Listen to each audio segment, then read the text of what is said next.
Yeah, cool. We just get going. Yeah. Right. So this is going to be odd because I'm not going to look at you. I need to look at the camera. So I'll look both, but I'll look here. That's most fine. of the time. You don't need to look at it. I'll probably just put these under our wee, because this just came from doing like the kind of vinyl countdown thing that we do in work. So I'll probably just do this as a kind of extension. I haven't even thought about what it's going to be called. It's how winging it this is. You got to wing it these days. It's brilliant, man. There's no rules anymore. Yeah, it's pure as Mad Max. It's brilliant. Right, okay.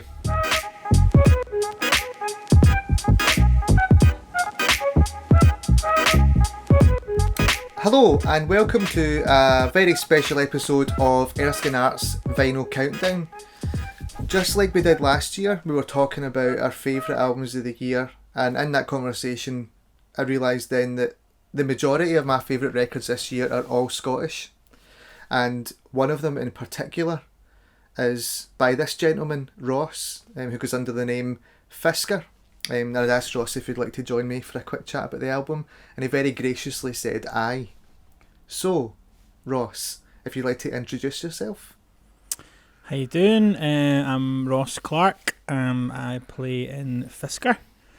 I've been making music for about, I think it's over 15 years now in various acts. I used to be in a band called Three Blind Wolves, which broke up a few years ago, which has led me to doing the Fiskur project, when we've just released, I say we, it's me but with a huge team behind me. It's not really huge. It's a few other folk. Yeah. But we just put a record called Cold Hands Burn Slow out this year, which has been a long time coming, and we recorded the record about a few years ago now, so it's good for it to come out even under this These year's conditions. Restrictions. Yeah. I mean, that's the thing, I suppose. There are a couple of things here that be interesting to hear what the team is. So I know that it's you, Andy Monaghan, and Chris McGarry. Yep. Is that the full team? Are there more people involved in the project? The core team is myself and Andy. Chris McGarry plays drums, and he played drums on the record. We had a few other folk on the record. Bill Fleming on saxophone on a few tracks. Wild Bill Fleming. You can make a whole episode on that guy. And then Donna Machocha, who plays with Cama Obscura. She did some vocals on the record. She did vocals on The Merger and the song Silhouette. I think that, and apart from that, it was me and Andy playing everything else. I wanted to ask about the backing vocals because I didn't recognise the voice, but it felt familiar. Mm-hmm. So that's interesting to know. I suppose we might as well start at the beginning. So for this record, so for me, we've spoken about this privately, has been a really big record for me this year. I mean, although saying that most of my records are, most of my top albums are Scottish, this isn't like I've picked a top 5 Scottish albums. These are just my top records of the year, and Cold Hands Burn Slow is a top 5 for me. I can't tell you the amount of time that I've spent with that album, that my family have spent with that album by proxy.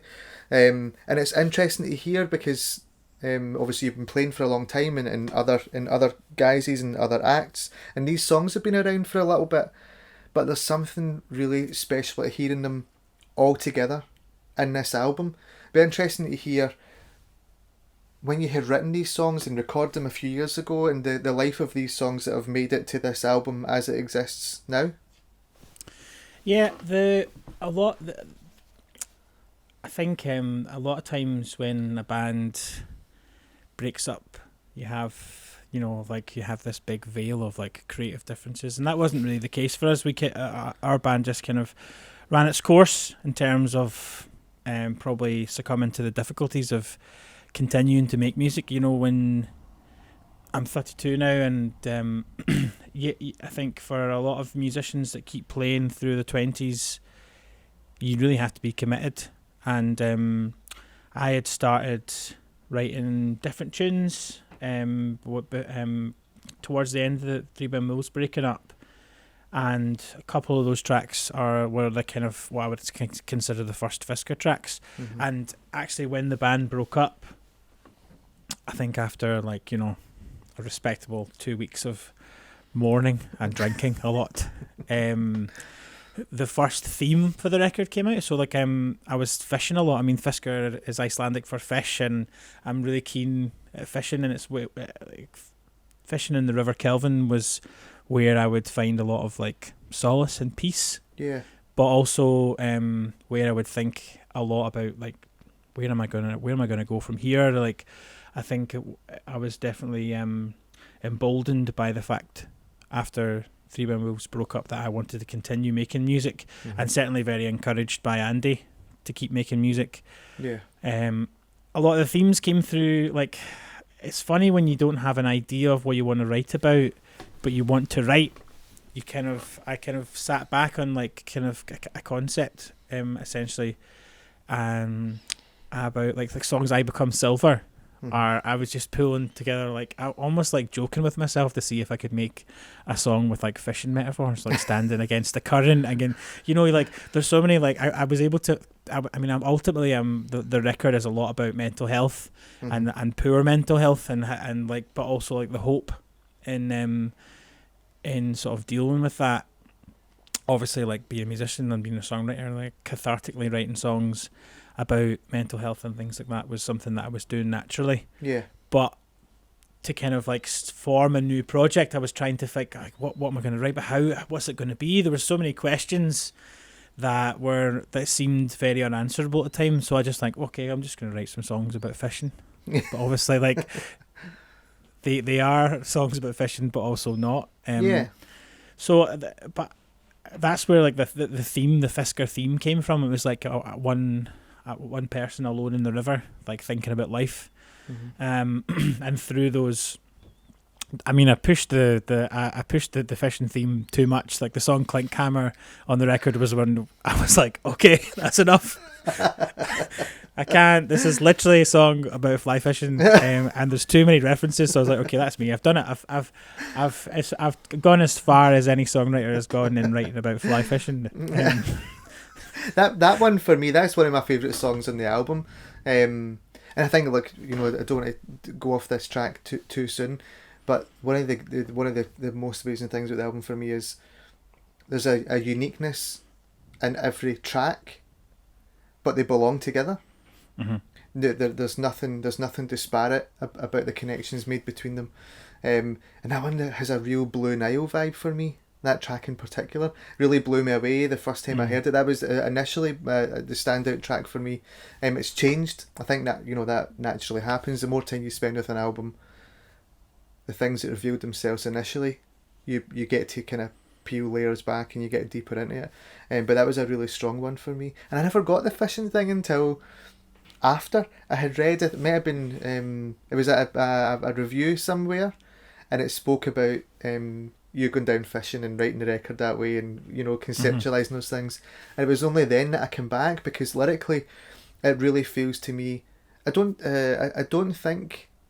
think of any point in the album where a conversation takes place. There are moments where you speak to I guess you're either speaking to the listener or you're speaking to someone else, but it's all one way, and it is this I don't want to say confessional, but there's a feelings of a monologue and exploring things, and I suppose that maybe comes from the fishing. I suppose that you're alone and it's just your own thoughts that you have and the time that you spend exploring them, and there are some really the stronger lyrics that stand out at first again gave way to more subtle things, like when you talk about when I guess it must be you're referencing advice you had been given before about you'd been told to write about things that were happy, and you're going through those lyrics that way. It feels really honest and really open. Yeah, I mean, a lot of this first record it's kind of like it's a formation of something, and I think being in the sort of creative position I was in when I started making it, it was about questioning what does this all mean? What's questioning my lot in life and my position as far as I'd got to that point. You're right. There is a confessional aspect to the lyrics, I think, and there's a lot of dark themes that are sort of presented with fun, sort of more accessible metaphors. And I think that through the fishing thing, like I was using my surroundings if to talk about things that were difficult for me at the time, and certainly with the Blue Nile influence, like I was just so keen on making music that sounded like the stuff that I was listening to and was inspired by. Yeah. There's a big there's a big difference between Fiskur stuff and stuff I did with Three Brown Wolves, sort of genre wise and arrangement wise. But the big thing for me was was singing differently and singing in a more honest like voice. I think whenever you start, I think it's quite common for musicians to start, singers as well, and singers and bands in particular, to kind of use, you wear your influences on your sleeve a lot. And because I'd done that Three Bimbles were around for like 10 years, starting something new, there was a very clean slate, and I was like, okay, what do I want to do? I knew what I wanted to say, and I knew I wanted to be more creative with how I said it. And also I was set, I had an idea of what I wanted to express there, but a lot of the Fiskur record is about just being myself and then learning to be comfortable in that new voice and new style. And I think Andy was very instrumental in sort of supporting that and nurturing that. It was like there was nothing on the record that was like a no. Well, yeah, there was loads of stuff that was a no, but in the record, like when we were recording, we made loads of rules, like because Three Men Wolves are a very backing vocal heavy band. I was like, I don't want any backing vocals. I was like, just kind of taking away potential triggers. Yeah. I was like, no, I don't want to think about that. So just one vocal. It's going to be my voice. A lot of the music I've made before is quite dense with guitars. Like we took that out, and I wanted to explore, more Blue Nile sounding arrangements. So like using more synthesizers and stuff like that. Everything about this record and everything about Cold Hands Burn Slow is about like me discovering a new way of making music, and expressing like my feelings more like concisely and more exactly. So it's great for me to hear that you sort of connected with the lyrics and felt that confessional thing, because that was definitely an intention from the get-go.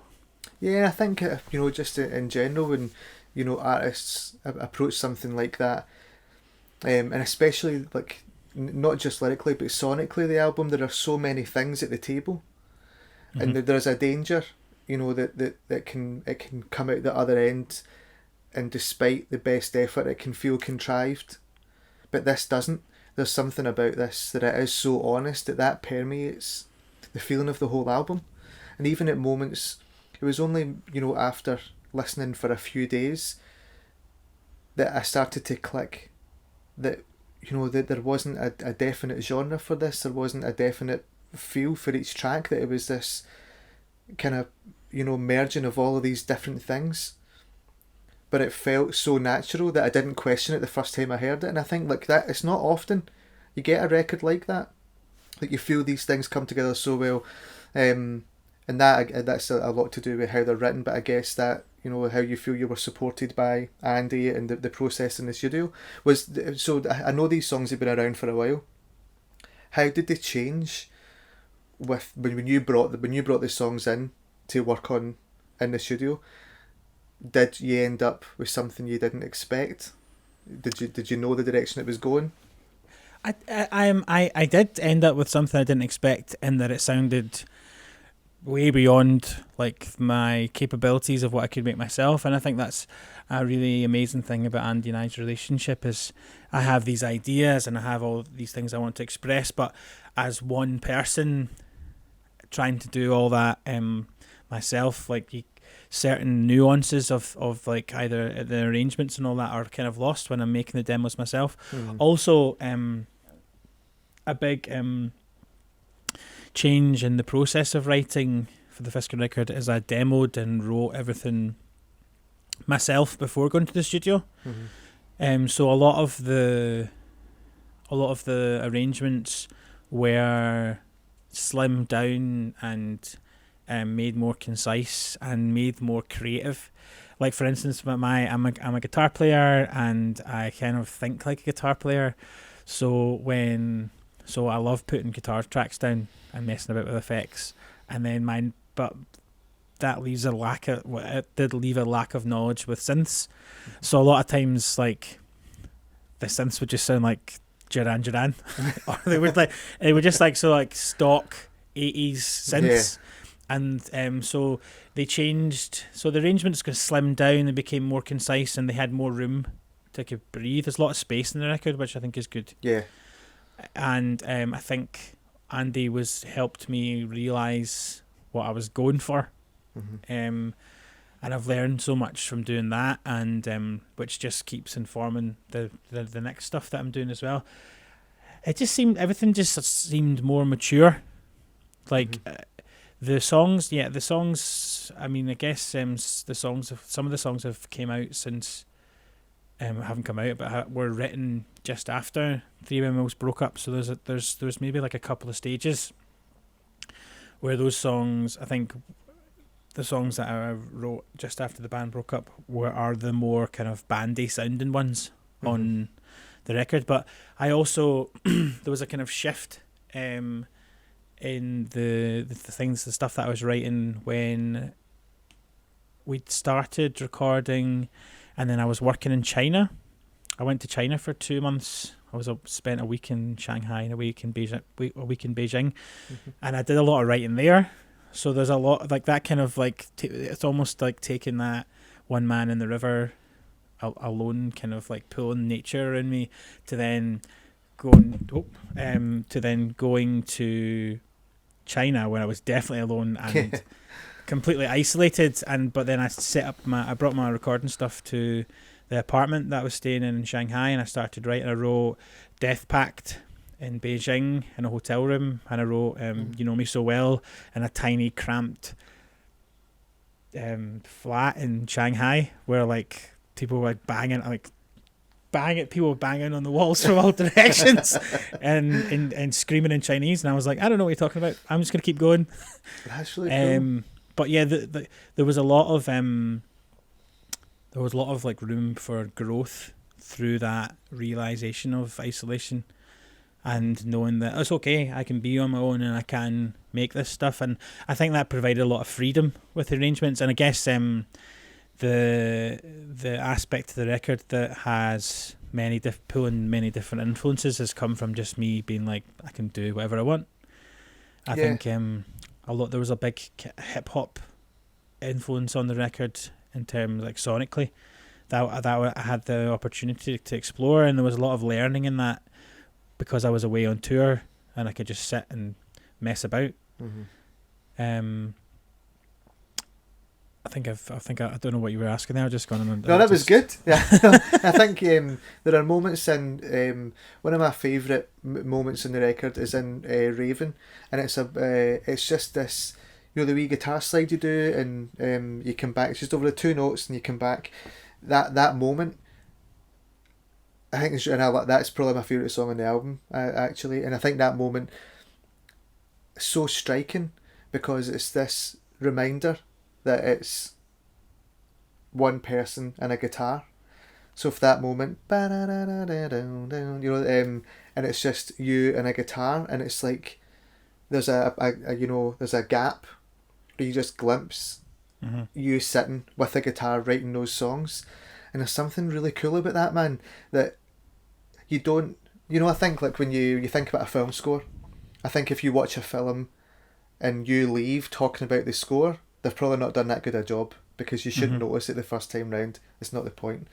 I think like that with a record, you don't always want to listen to an album and go, oh my god, man, that arrangement was insane, or the production is incredible. You want the album to be this thing that you experience. And the further you go, it's not that you notice the production, but in that moment you notice maybe the absence of something, that it's just a performance in there. So those things are, I think that for me, that it ties in with that theme of, it feels like it's you on your own, but you are backed by something. There's something around you, and whether it be people, like if it's Andy and Chris, or if it's encouragement that you've received, or if it's an ideal of going in here and being as honest as possible. There's a power in that, that it all comes through you. It all meets and is given to the listener through you. I think that's such a powerful thing. I think that's what struck me and why the album stayed with me for as long as it has. And we're discussing that, it's a top 5 of the year easy. And I love to hear that about how that kind of is translated for you in the moments where you conceived it, in the moments where you'd written it and recorded demos. I think that's really interesting. There's just there's a lot of travel and a lot of like searching in the record.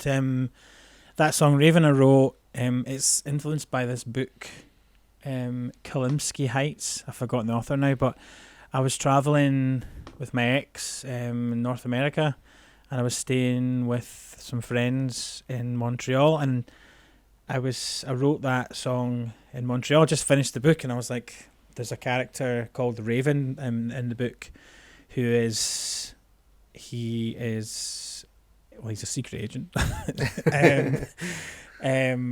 But he is like, the character Raven is like a tribal name for the character, from where he I think the character's from First Nations settlement in Canada, I believe.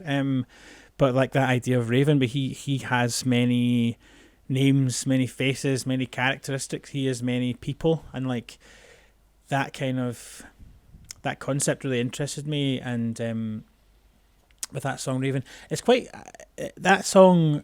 It's funny when you make a record and you have your own favourites. I think when musicians have favourites based on like it being a memory from the studio, or like, I mean, anytime we had the saxophone in the studio, I was like, whoa, yeah. I was like, we're 100% making real music right now. And then Raven was a song, I think, because I always want to play to my strengths, and I'm a singer-songwriter, and that's a title that I've kind of loved and mainly hated throughout my musical career. But I know that I knew there was a place for like an acoustic guitar, like a man and a guitar song, on the record, and that one, I was happy to kind of put that on the record because it was influenced. It was a different energy in the formation of the song because it came from a book, and like I guess that's another example on the record where I'm like, I'm just constantly trying to grab new things to use for my expression. Mm-hmm. But that's everybody loves that song. I'm like, oh really? Oh, I thought that was the weirdest one. This song, I think the sax is a big thing. Like the first time, that's a moment on the first listen when the melody comes in, Cold Hands Burn Slow, and the horn, that sounds amazing. And there's a real warmth about that, which, there are wee moments that you're grateful for in records, I suppose, and there can be a feeling in there where it feels like, I don't know, it just feels warm, and you can settle into that for a wee second, and when you're really listening to it, 'cause it's quite, being that it is so honest, and when you sit down on an album like that, there can be challenges for a listener as well, because it can open up things in them, it can make them think about things they hadn't thought of before, and it can be a surprise the more time you spend, and those wee moments are just like, it's a wee blanket, a wee bit of sax coming in, a wee bit of that, and even like, like the sparsely using the backing vocals, that when you hear the backing vocal come in, there's just something nice that happens, because it's not there any other time. It's like, I always talk about those wee moments where Otis Redding might just do a wee ooh here or there, like once in a track, and it really means a lot. I thought that was clever. That was a big thing for us in the studio with arrangements. Like everything, and certainly that coming from Andy, like everything has to have a purpose. We're not just gonna, we weren't limited by having 4 people, 2 guitars, drums and bass in a room. Yeah. So there was no point in even considering building the music up like that. Obviously, you know, we have drums and we had to have some kind of bass in all the tracks, but not like using different sounds in this place for a guitar or a voice was important. So like that, like in Emerger when the horns come in, it was a new way of having a different sound on a track. And like I've always wanted to use horns. I've got this thing where whenever bands, I mean, you all know who you are. When Scottish bands want to make things sound big, they go, we need to get a string section in here. And I've like, I don't know, I mean, shout out to all the strings players and orchestras out there. That having orchestras go on the tracks is great, but in terms, I don't know, I'm very militantly individual with my music, and I think that spirit is what ties everything together. It's like all the ideas that we do are all tied around what's coming out of my head, and having horns instead of strings was really important for drama in the arrangements. Having horns rather than strings, and having synths rather than strings. Yeah. I'm more into like a violin part. I think that's the kind of the no nonsense attitude we had in the studio. Where like, why do we need this stuff? Why can't it be this? Why constantly thinking about what can we use? A lot of this, and even a lot of the synth parts are like just messed up samples. They're not even keyboards. So people are like, oh, what synth did you use on that? I was like, I think it was Andy's voice that we put in the keyboard. Like, how'd you do that? I'm like, I don't know, speak to Andy. Like, here's his business card. But that's that for us. That was what made it creative. That was what made it fun. Mm-hmm. I think Andy being in Frightened Rabbit and me being in Three Bimbos and been going through making records in that band format. I think with Fiskur, it was an opportunity for us both to experiment and mess about and like indulge ourselves a little bit. How is that going to, you know, you were saying the other night that, you know, so you're kind of looking forward to the next record now, and writing has started. Do you feel that the experience of recording Cold Hands Burn Slow is going to inform the recording of the next record, or do you think, again, you know, the nature of the uniqueness of the project, are you going to try something different again? I think we'll definitely try something different. I'm quite keen on, like, Cold Hands Burn Slow had a lot of members to it, which I'm definitely keen on reducing. I quite like to make a just as ambitious record, but I kind of want to play everything, and like I want it to just be a studio record, that isn't reliant on anyone but myself. Yeah. And Andy, of course. The things that have changed from that I've learned from making Cold Hands Burn Slow is just craft. Like I feel like my craft of songwriting and arranging and recording is a lot more advanced now, and I think that enables me to write better songs. Like the demos that I've done for this record almost sound like an unmixed version of what we were trying to do in Cold Hands Burn Slow, or like my limitations in home recording are not as apparent now. I think just all the methods and putting things together that we had on that recording process are in me now. So like they've influenced the songwriting and the recording and the arrangement. So the next record will just be an advancement and a development of that. It will just be, we're just going to continue this formula that we have. I think definitely going to get more techno and more electronic. I think is the idea. More goth and fun stuff like that. Sounds ideal. I mean, I always say less guitars because I'm just like, I don't know, I'm not a guitar player, but I am. That's my main skill and how I write a lot. But I think having more room and just, I don't know, I think that lyrically there's no, I mean, the themes and the confessional aspect to Cold Hands Burn Slow were of like talking basically opening up about a dark time in my life. Yeah. The next record, I mean, I went through a kind of crazy year last year, breaking up with a partner, and so there's no positivity coming. But well, not that there's no positivity. There's always, I think I always like to have really messed up faith stuff. I have to get it. I have to. It's got no business being in my head, right? That's why I make the music. You share. I mean, and that's a kind of an amazing thing with making music, like that when you share, like when you have like a theme of like poor mental health as a theme in a song, because people get that and people connect with that, and that's really important to me to kind of convey that solidarity almost in the music. Yeah, and the positive thing that comes from that are things like this record. I'm almost entirely in the camp that all forms of art, as soon as it's out there, it belongs to everyone. Any opinion of it is as valid as the artist might be.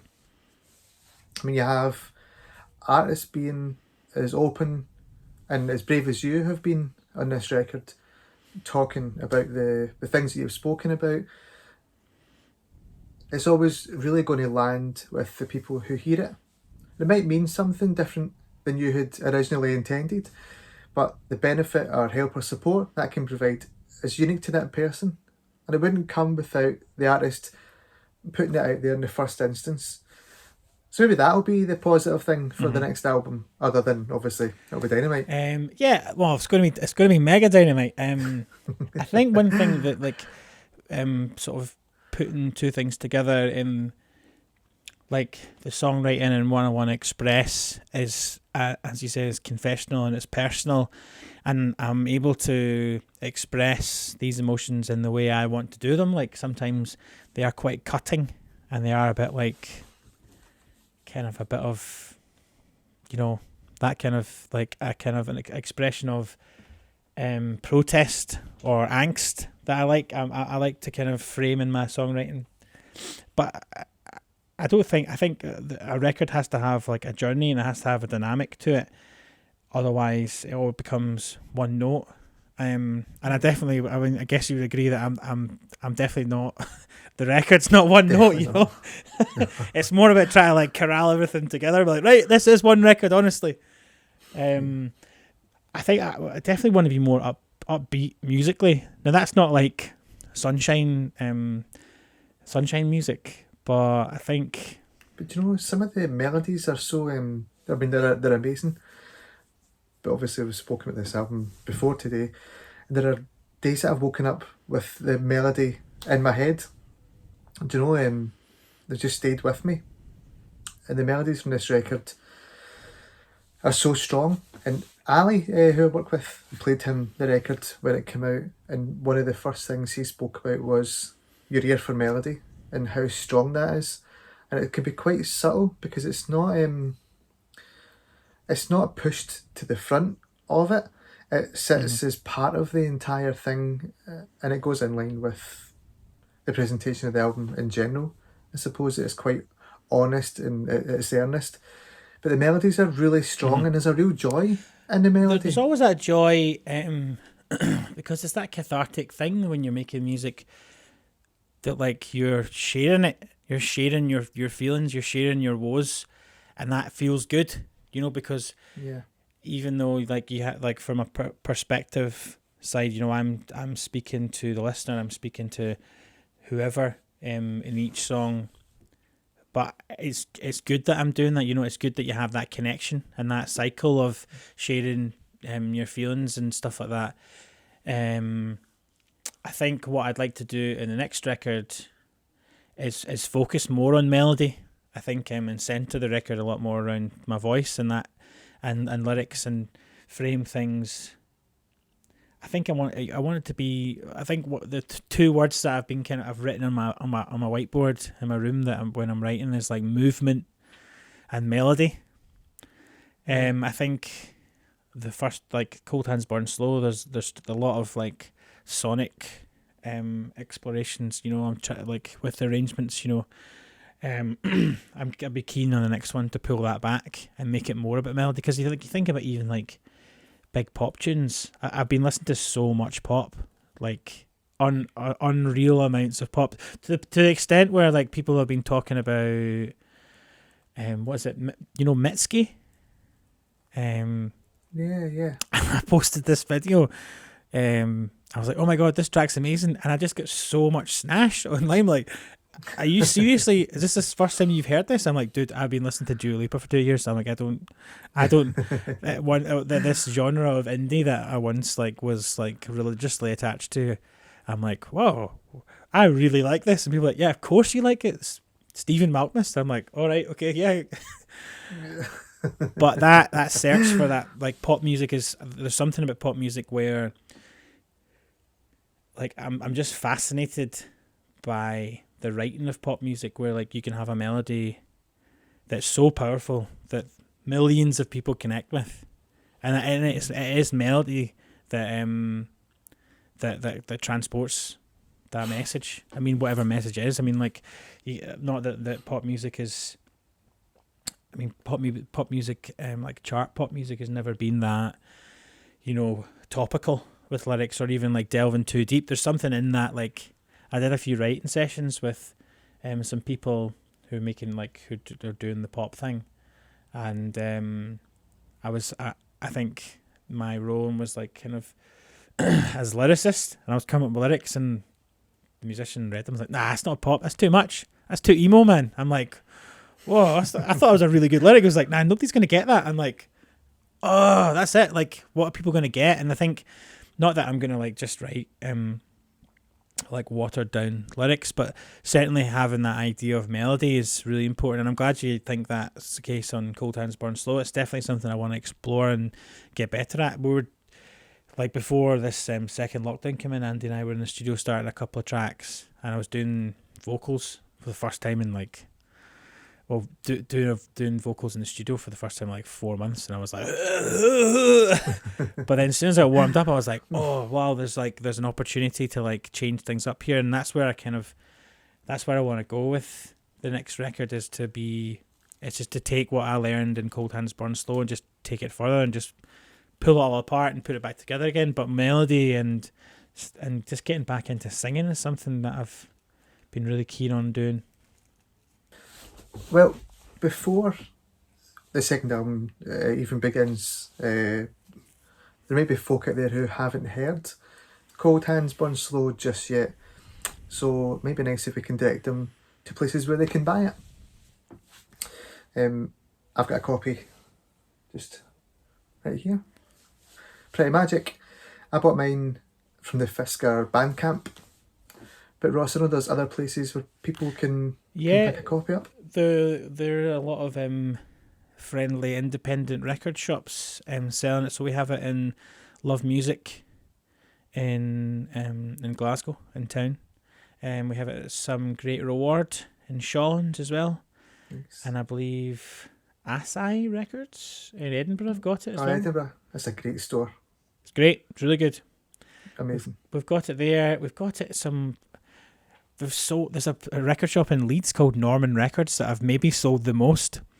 Oh. Shout out to Leeds, man. I don't know what, something about me and West Yorkshire people just really got. I buy from Norman Records all the time. Do you? Yeah. Oh, amazing. It's really amazing. I think they were the first record shop to sell 2 boxes. That's cool. Which is amazing.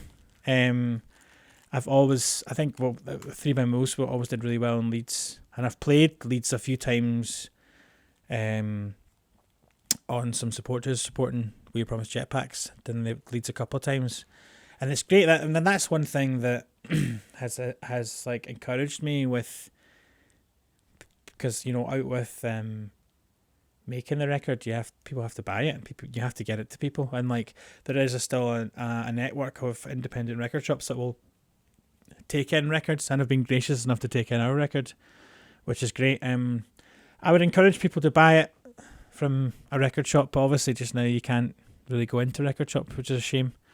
So buy it on Bandcamp from me. Bandcamp from Ross. And Love Music have fairly recently launched a new online store. They had been selling through eBay, beforehand, but now. I think it's lovemusicglasgow.com, maybe. But you can find them online. Northern Records, they have a great website, and Asai, you can contact the store there. It's 2 Dundee and Edinburgh. Yes. Yeah, really good. Yeah, there is. It was funny when I went to hand in a box of records to Sandy at Love Music.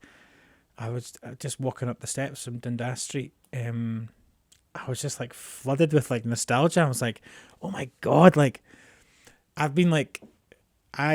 released an EP when I was 18, like my first EP on CD, and Sandy sold it, and I was like, oh my God, you've been selling my music for 14 years or 15, I can't believe. Hold on, yeah, 18 years. I can't. Yeah. Such a long time, and like, I went in and I was like, I told Sandy that. He's like, no way, we're not that old. And then he reminisce and like a story of me coming in. Like, I remember, like, I just didn't really know how record shops worked, despite having worked in a few of them. But I remember like going to like playing gigs in Aberdeen and like getting to Queen Street train station, and my SAS hadn't come through, and I was like, oh no, I don't have money. I go up to Sandy, I'm like, here, can I cash in? How many have I sold? You got like 50 quid. He's like, cool, geese it. He's like, this is not normally how it works. And I'm like, right, cool, cheers, Sandy, bye. I need to get to Aberdeen, mate. I've got a gig. The beauty of independent record stores. Oh yeah. Community leaders, community support. That's what you need. Sure. Yeah. Look, man, really appreciate you making the time for this. I know how busy you are. So it was great to be able to sit down with you and have some chat about the album. For everyone else, all the stores are closed, but if you need to get a Christmas present for pals or for yourself, I would get the Fiskur albums, recommended. You won't regret it. Ross, thanks for sitting down with me. I really enjoyed the chat. Yeah, absolutely. Thanks for having me on. See you soon. Yeah, absolutely. Thanks, man.